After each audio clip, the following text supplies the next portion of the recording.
Hey y'all, this is Seth with Rogue Squad Garage. Today you can call me the Santalorian.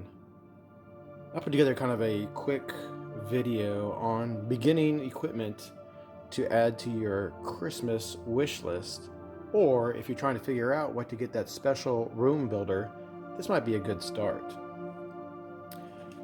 First of all, we'll start off with the power source. Unless you're doing some kind of dynamic display that moves around, I found this has really, and of course if you're in the United States, this works great. Plugs into the wall and the output is 12 volts. This thing is waterproof, so it works fantastic. You can drive all sorts of LED lights or anything like that. Let's talk about lights. These are the ones I'd choose to use. They have different colors, they have different modes. Whether you want solid, blinking, they have some that go between like a red, green, and blue. The ones I pick, however, actually already have a resistor built in. I feel they're very effective that way and very time efficient. Let's talk about putting all these things together. Since I've only been given two hands, I like to use this helping hands. It helps clip things together as I'm soldering them or trying to figure out how they go together. And of course, with soldering, you need a soldering iron. This is a real basic one. I use a little bit more industrial strength one, but the fantastic thing is it plugs right in there to your helping hands. To make sure you got things all up and running, I recommend just a really simple ohm meter. Helps you look for resistance, make sure all of your connections are complete. Real easy to use and runs off a little 9-volt battery.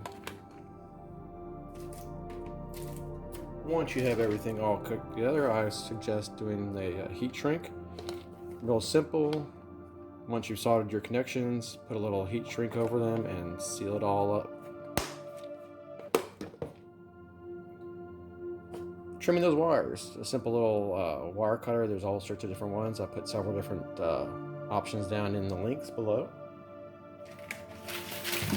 And if you decide not to use your wiring all bare, I say no job is complete without wire loom. Obviously, there's all sorts of different sizes for whatever your application.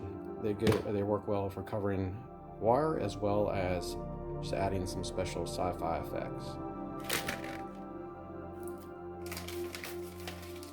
I also highly recommend a glue gun. You can see this has been to the outer rim and back, but it's still doing really well.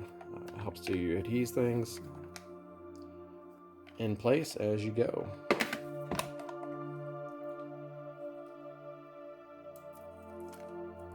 Of course, a lot of the original Star Wars had all sorts of blinking lights and lots of pinstriping.